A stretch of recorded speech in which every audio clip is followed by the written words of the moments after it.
하나님의 은혜가 이 자리에 함께하는, 그리고 영상을 통하여 예배에 같이 하는 모든 이들에게 충만하게 채워지기를 예수의 이름으로 축원합니다.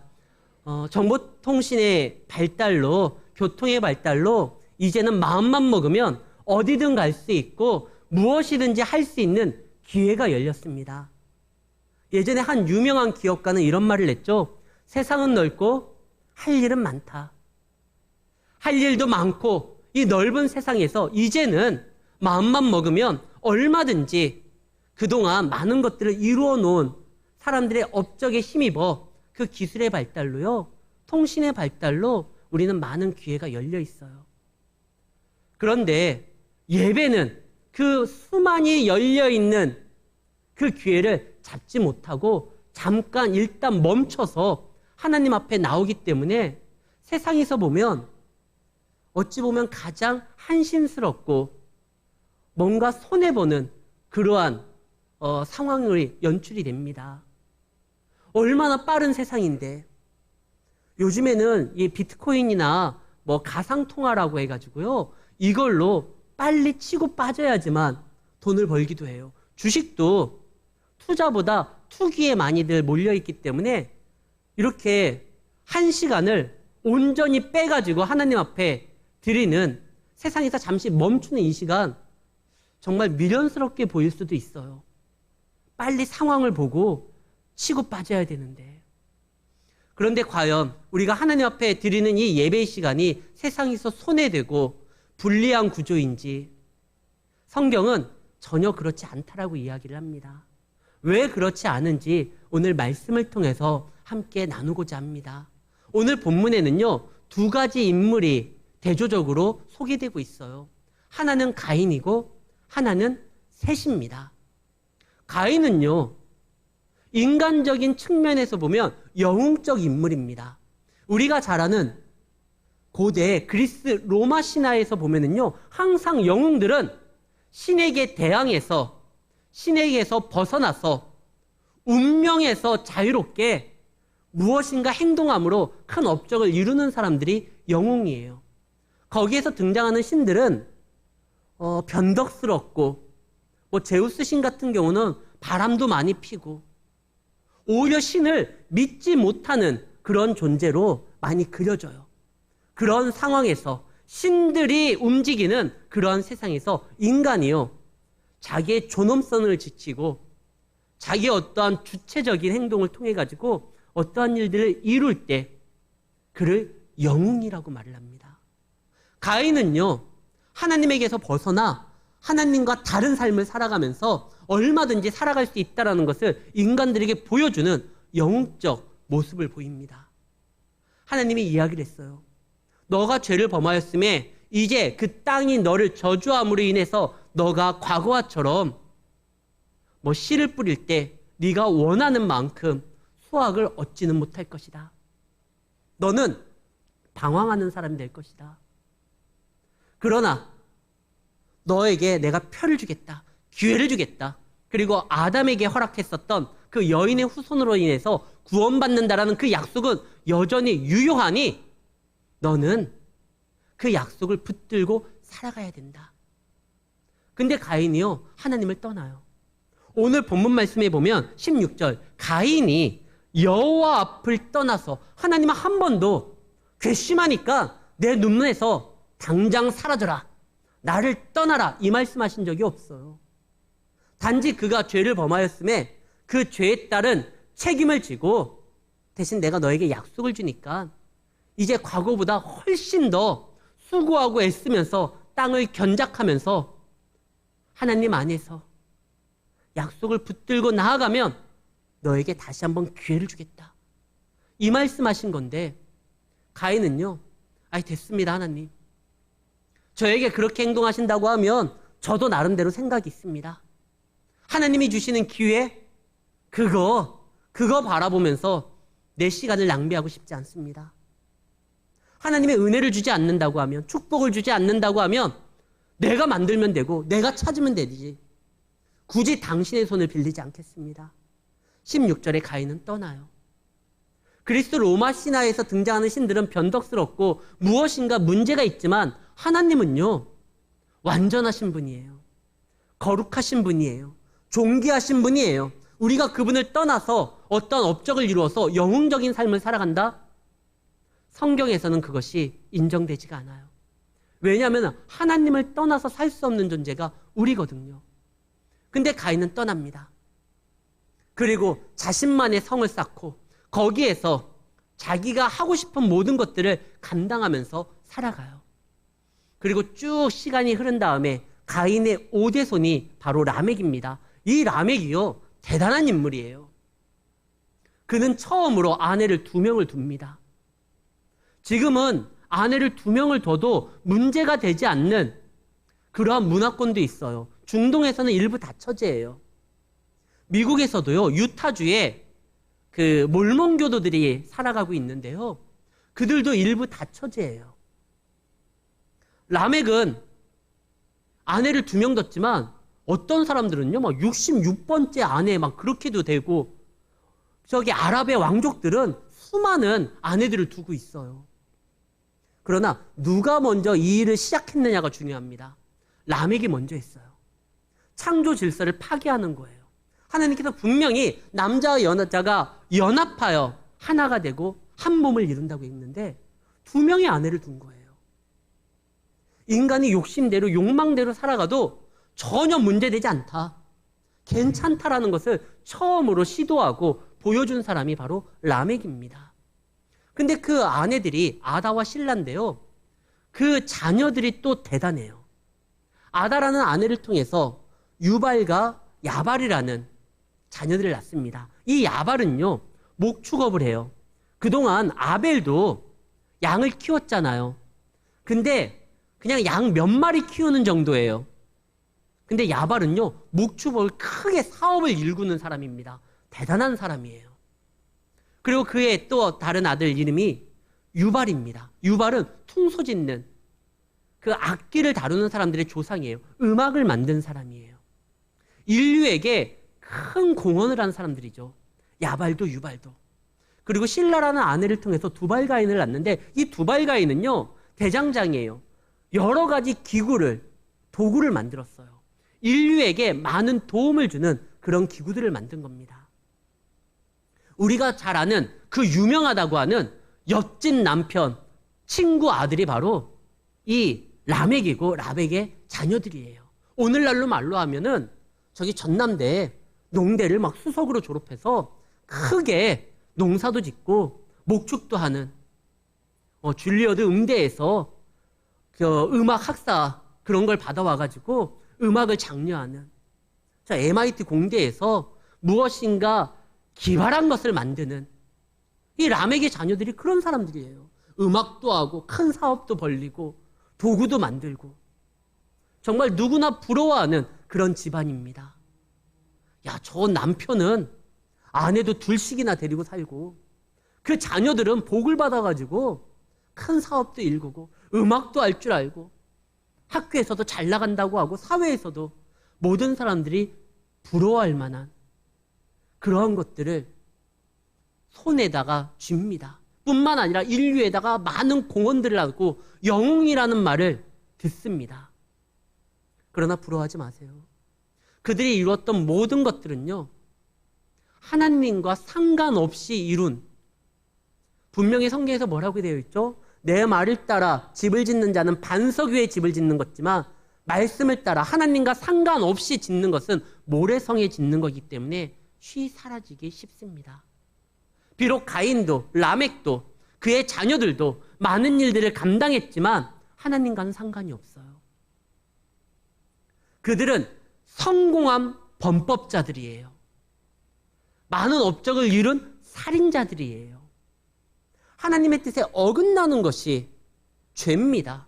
그들은 하나님과 상관없이 살아가면서 인간이 추구하고 인간이 이루고 인간이 욕망으로서 채워야 될 모든 것들을 아무런 거리낌 없이 해냅니다.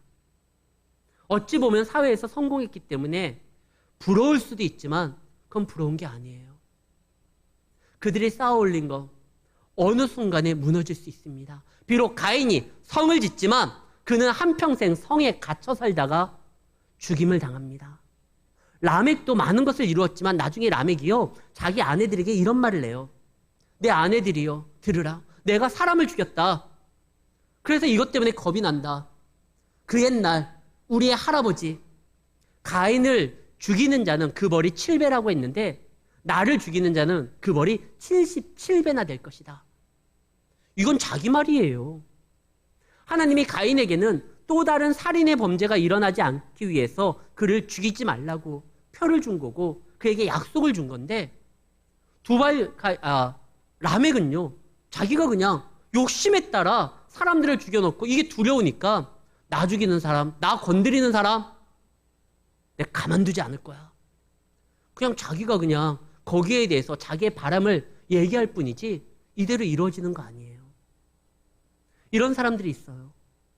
많은 성공을 얻었는데 그 마음에 항상 불안해요. 언제 치고 누가 올라와가지고 내 자리를 뺏을까? 혹시나 내가 지금까지 지었던 그 죄가 한순간 청구서가 날라와가지고 나의 지금 이 위치를 흔들어 놓을까? 라멕이 불안하죠. 그는 전혀 해결할 수 없는 문제를 가지고 자기 딴에는 나름대로 이것이 이렇게 하면은 겁을 주면은 누군가 나를 죽이지 않겠지. 누가 혹시 라멕을 죽이지 않는다 할지라도 라멕은요, 죽을 수밖에 없는 존재예요. 그의 죄로 인해서. 아무리 큰 업적을 이루었다 할지라도요, 하나님 앞에 죄를 지었으면 멸망당할 수밖에 없습니다. 그래서 우리가 그들의 성공을 부러워할 필요 없어요. 물론 그들의 업적을 인정해야죠. 그들이 만들어 놓은 많은 것들, 그들이 이룩했던 것들이 인류에게 도움은 되거든요. 그들의 업적을 인정하지만 여러분들의 영혼을, 여러분들의 모든 것을 그들에게 맡기지 마십시오. 그들은 자신의 영혼조차 해결할 수 없는 나약한 존재들이었습니다. 라멕이 불안하니까 이 말을 해요. 나 건들지 마. 나 죽인 사람 77배로 내가 보복할 거야. 갚아줄 거야. 그러나 그가 사망의 골짜기에서 그의 어떠한 이루어온 업적이 그를 건져줄 수는 없습니다. 오직 하나님께서 그에게 평안을 주셔야지만 우리는 안식을 얻을 수 있거든요. 근데 이미 이 가인과 가인의 후손들, 라멕의 자녀들에게는 하나님의 심판이 임했어요. 무슨 심판이 임했느냐? 말씀을 거둬간 거죠. 아모스 8장 11절에 보면 하나님께서 이스라엘 백성들에게 기근을 내리겠다라고 말씀을 하십니다. 주 여호와의 말씀이니라. 보라, 날이 이를지라 내가 기근을 땅에 보내리니 양식이 없어 주림이 아니요, 물이 없어 가람이 아니요, 여호와의 말씀을 듣지 못한 기갈이라. 진짜 심판은요, 말씀이 사라지는 거예요. 말씀이 들리면은요, 어떠한 순간에서도 우리는 소망을 갖고 희망을 찾을 수 있습니다. 말씀은 살아있는 하나님의 능력이기 때문에 그래요. 근데 우리 삶 가운데 말씀이 없어지고 예배가 사라지면요, 우린 더 이상 이 땅에서 많은 것들을 쌓아 올렸다 할지라도 근본적인 거, 우리 영혼에 대한 책임을 우리 스스로 질 수 없기 때문에 멸망당할 수밖에 없어요. 가인은 하나님의 은혜 그거 상관없어요. 내가 스스로 개척하고 찾겠습니다. 그래서 땅에다 소망을 둡니다. 땅에 소망을 둘 게 아니에요. 요즘에는 많은 사람들이 땅에 소망을 둬요. 왜냐하면 땅값이 엄청나게 올랐잖아요. 하늘은 그걸 값으로 쳐주지 않지만 땅값은 장난 아니에요, 지금. 땅에 소망을 두고 땅에 투자를 합니다. 그러나 그 땅은요, 죄로 인하여 저주받게 되었어요. 이 땅은 소망을 둘 게 아니에요. 가인은 땅에 소망을 둘 게 아니라 그에게 여전히 약속을 주시고 표를 주신 말씀하시는 하나님 앞에 하늘 소망을 두고 움직였어야 돼요. 많은 것을 이루었습니다. 모든 사람들이 부러워합니다. 가인과 그의 자손들이 이루었던 업적들은 정말 영웅이라 칭할 수 있습니다. 그러나 그 영웅들이 얼마나 불안했는지 자기 아내들을 앞에도 놓고 내가 죽을 것 같다, 불안하다, 그러나 나를 공격하는 사람 내가 공격할 거야, 77배나 보복할 거야, 이렇게 자기 스스로 자유를 해야지만, 그래야지만 뭔가 조금이라도 위안을 받는 그런 인생이에요. 아내에게 이야기를 하면서 내가 죽을 것 같은데 내 말 좀 들어줘, 여보 내 말 좀 들어봐, 내가 사람 죽였어. 내가 많은 것을 이루었지만 나 불안해 죽겠어. 세상에서 많은 것들을 가진 사람들, 권력자들은 근심과 걱정이 없어 보이죠? 아니요. 오히려 그것이 사라질 것 같아서 더욱더 거기에 집착하면서 움직입니다. 정말 참된 소망과 기쁨과 감사는요, 하나님이 우리에게 주시는 거예요. 그래서 우리가 예배의 삶을 필요로 하고 예배를 통해서 하나님의 은혜를 구하게 되는 것입니다. 가인은요, 하나님을 알았어요. 하나님을 만났어요. 하나님께 예배를 드렸고 하나님과 대면하여 이야기까지 했습니다. 그러나 하나님의 은혜를 충만하게 경험한 사람이 하나님 없이 살게 되면 하나님으로서 얻어졌었을 때 그 충만함을 세상 것으로서 채울 수가 없거든요. 그래서 혼자 방황하다가 결국 생을 끝나게 됩니다. 성경에서 그것을 제대로 가르쳐주는 인물이 바로 사울입니다. 사울은요, 여호와의 신에 크게 감동해가지고 예언했던 사람이에요. 오죽하면 이스라엘에게 아직도 속담이 있어요. 사울도 선지자 중에 하나냐. 사울이 성령 충만함을 받아서 그 황홀함에 빠져서 선지자들의 무리에 들어가가지고 막 예언하고 밤새도록 기뻐하고 찬양했었던 적이 있어요. 근데 그가 스스로 욕심에 팔려 하나님의 뜻을 저버리고 자기의 어떠한 생각에 갇혀가지고 자기를 스스로 팔았잖아요, 죄에게. 그때 어떻게 되죠? 하나님의 은혜를 맛봤던 사람이 세상에서 그것을 다시 대체하려고 하니까 대체할 게 없어요. 나중에 사울이 악신에 들립니다. 그리고 그가 채울 수 없는 그 허전함 때문에 무당을 찾아가요. 그래서 도움을 구하죠. 그러다가 생을 마쳐요. 하나님의 은혜는요, 세상의 그 무엇과도 비견될 수도 없어요. 바꿀 수도 없어요. 우리가 이것을 포기하고 세상 것을 잡으면 더 많은 것을 차지하고 내 삶이 더 풍요로워진다? 절대 안 그래요. 오늘 그래서 소개하는 인물이 바로 셋입니다. 많은 업적을 이루었던 그 가인의 후손과 달리 셋은요, 한 게 없어요. 무엇을 발명하지도 않았고 무엇을 만들어내지도 않았고 그냥 예배만 드린 거예요. 아이를 하나 낳습니다. 그 아이를 에노스예요. 그리고 그때서부터 사람들이 비로소 26절 그때 사람들이 비로소 여호와의 이름을 불렀더라. 여기서 여호와의 이름을 불렀다라는 말은 예배를 드렸다라는 말입니다. 창세기 15장 1절 말씀에 보면은요. 죄송합니다. 창세기 13장 4절이네요. 13장 4절에 보면 그가 처음으로, 여기서 말하는 그는 아브라함입니다. 아브라함이 처음으로 제단을 쌓았던 곳에 가가지고 거기서 여호와의 이름을 불렀더라. 예배드렸다는 것이에요. 처음으로 제단 쌓은 곳에 가서 여호와의 이름을 불렀더라. 그분 앞에 예배드렸더라. 여호와의 이름을 불렀다는 구약의 표현은요, 예배드렸다라는 것을 의미하는 거예요. 가인의 후손들은 말씀과 상관없는 삶이었습니다. 예배와 상관없이 수많은 것들을 이루는 놀라운 업적은 이루었지만 영웅적 삶을 살았지만 예배가 없었어요. 반면에 셋은요, 초라해 보여요. 세상에서 뭔가 대단한 걸 이룬 것도 아니에요. 근데 예배를 드렸어요. 이게 왜 중요하느냐? 비로소 예배를 드렸기 때문에 저들에게 다시 한번 소망이 일어납니다. 어떻게 아느냐? 지금 아벨 대신해 준 아이가 바로 셋이에요. 그 셋이 여호와의 이름을 부르는 거예요. 그의 후손들이 아벨 대신이에요. 아벨의 예배를 이어간다라는 겁니다. 아벨이요, 이제 예배 드리다가 죽습니다. 그때 하나님이 가인에게 나타나서 네 동생 어디 있지? 내가 동생 지키는 사람입니까? 지금 너의 동생의 피가 나에게 이야기한다. 호소한다. 자, 여기에서 아벨의 피가 어떤 호소를 했을까요? 1977년 10월 18일 처음으로 방영됐었던 드라마가 있습니다. 12년 동안, 1989년 동안 있었던 전설 같은 드라마가 있었으니 그 드라마 이름이 전설의 고향이에요. 혹시 보셨습니까? 저도 어렸을 적에 입을 뒤집어 쓰고도 봤었던 기억이 나요. 77년 10월 18일 날 많이 산 쇼녀라는 제목을 가지고 그게 제 1화였어요. 그리고 쭉 이제 12년 동안 왔었는데 그 전설의 고향을 보면은 이런 장면들이 나오잖아요. 삿도 억울합니다. 처녀 귀신이 나타나가지고 자기 억울함을 이야기하다가 삿도 심장마비 걸려서 죽게 만드는데 이 사람이 계속 귀신이죠. 귀신이 나와서 억울합니다. 억울합니다. 내 원통함을 풀어주십시오. 내 새엄마가 나를 죽였습니다. 계모가 나를 공격했습니다. 뭐 이러면서 원통하다고 하잖아요. 지금 아벨의 피가 호소를 한다고 합니다. 전설의 고향에서 등장하는 그 처녀 귀신처럼 이 말을 했을까요? 하나님 억울합니다. 저는 예배 드린 게 단데 제 형이 저를 죽였습니다. 원통합니다. 복수해 주십시오. 얼마 전에요.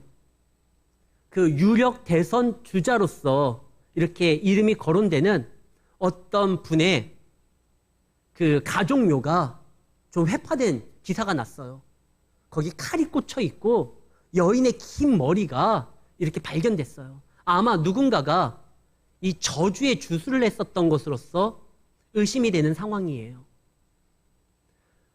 다른 종교들은요, 다른 이들을 저주하고 멸망당하라고 심판하라달라고 그런 저주의 그런 주술적인 행위들이 있습니다. 근데 기독교는 아니에요. 아벨은 믿음의 사람이었어요. 얼마나 그가 믿음의 사람이었는지 시브리서에서는 아벨은 믿음으로 가인보다 더 나은 제사를 드렸고 실제로 하나님은 그 믿음의 예배를 보시고 아벨과 아벨의 제물을 받았습니다. 그랬던 믿음의 사람, 하나님이 받으시기에 합당한 예배를 드렸던 아벨이 피의 호소로 하나님 원통합니다. 제 형을 벌하여 주시옵소서. 이 말한 거 아니에요. 오해하면 안 돼요. 우리의 예배를 오해하지 마십시오. 우리의 예배는 누군가를 살리는 예배입니다. 아벨의 피의 호소는 하나님 제 형을 불쌍히 여기사 구해 주시옵소서. 그 말한 거예요. 어디에서? 아벨 지금 천국에 있잖아요. 천국에서 하나님 품에서 하나님 앞에 이야기를 하는 거예요. 하나님, 형이 모르고 하나님께서 준비하시고 약속한 이 영광된 천국의 삶을 모르고 저를 죽였습니다. 저 불쌍한 제 형 용서해 주세요. 제발 살려주세요. 그 기도의 응답으로 하나님이 가인에게 뭘 주죠? 표를 주잖아요. 약속을 주잖아요. 비록 네가 죄를 범했으니까 그 죄에 따른 책임에 따른 벌을 받아야 되겠지만 그러나 내가 너에게 약속을 준다. 표를 준다. 아벨의 기도의 결과입니다. 예수님도 마찬가지예요. 십자가에 달렸을 때 예수님이 십자가에 달릴 때 수많은 사람들이 예수님을 조롱합니다. 네가 하나님 아들이라며 야 내려와봐. 조롱하고 침뱉고 욕하고 때리고 뭐 돌 던진 사람도 있을 거예요. 그때 예수님이 뭐라고 합니까? 야 내가 3일 후에 내가 다시 부활하면 내가 니들 하나하나 다 찾아가서 내가 복수한다. 이 말씀 안 하셨어요. 물끄러미 그것을 다 바라보시고 예수님이 하나님 저들을 용서하여 주시옵소서. 아벨의 피의 호소도 가인을 용서해달라는 것이고 예수님의 십자가 상에서 마지막 외침도 하나님 저들을 용서해 주시옵소서. 우리의 예배는요 누구를 저주하는 예배가 아니에요. 하나님 우리를 불쌍히 여기사 우리를 구원하여 주시고 아직 하나님을 알지 못하는 교회를 핍박하는 저들을 모르니까 저러니까 저들로 하여금 깨닫게 하여 주시고 저들에게도 복음의 길이 열리게 하여 주시옵소서. 아벨의 기도가 가인을 살렸던 것처럼 셋의 예배가 그때 당시에 가인의 후손들 람에게 자녀들을 살린 거예요. 우리의 예배가 세상을 살리는 겁니다. 우리가 지금 세상을 가장 아름답게 돕고 섬기는 방법, 최상의 방법이 뭐냐? 저들의 필요한 것을 뭐 채워주고 이것도 도움이 되죠. 그러나 저들을 돕는 가장 최상의 길은 예배를 이어가는 겁니다. 우리의 예배 때문에 저들이 사는 거예요. 나중에 보면은요, 사람의 딸들에게 하나님의 아들들이 연합해가지고 문제가 일어나는 장면이 나와요. 이것이 무엇이냐면 가인의 후손들에게 셋의 후손들이 연합해가지고 땅의 것을 차지하며 그 좋아 보이는 것을 얻기 위하여 예배를 멈췄을 때 그때 노아의 홍수가 일어납니다. 예배자가 예배하지 아니하고 세상의 어떠한 것들을 쫓아서 예배자를 벗어날 때 그때 나타났던 결과가 심판인 거예요. 이 땅에 심판이 이루어지지 아니하고 끊임없이 하나님의 은혜가 나타나기를 원하신다고 하면 정말 저들을, 믿지 않는 형제들을, 자녀들을, 내 가족들을, 내 이웃을 정말 돕고 싶다고 하면 그들의 멸망의 길로서 끝나지 않도록 우리가 예배를 드리는 겁니다. 아벨의 피의 호소, 예수님의 십자가상의 외침, 그리고 세세 후손서부터 지금까지 이어져 오는 이 예배가 세상을 살린 겁니다. 우리가 예배를 드려야 되는 또 다른 이유가 또 있어요. 바로 우리가 살아가는 가장 좋은 것들은 다 하나님 앞에 있기 때문에 그렇습니다. 이 하나님 앞에 있는 것을 우리 삶 가운데 채우는 게 예배거든요. 세세 후손들은 그걸 안 거예요. 그래서 이 땅에 살아가는데 비록 저 가인의 자손들이 이루었던 거에 대해서 우리가 좀 도움을 받을지언정, 그러나 진짜 우리를 살리는 건 하나님께로부터 온다는 거죠. 사람이 살아가는데 가장 중요한 게 뭐죠? 위로와 소망과 치유와 회복과 하나님 안에서 다시 한번 바라볼 수 있는 약속, 이 모든 것들은 하나님 존전 안에 펼쳐져 있습니다. 우리가 그걸 잡는 거예요. 세상에서 많은 사람들이 부러워할 만한 인생을 살아갔던 사람이 바로 사울이라는 사람이 있습니다. 나중에 그의 이름이 바울로 바뀌어요. 근데 이 바울이요, 예전에 사울이었었을 때 그는 날 때부터 로마 시민권을 가지고 있었고 그의 출신은 왕족이었어요. 초대왕 사울왕 베냐민 지파 사람이었습니다.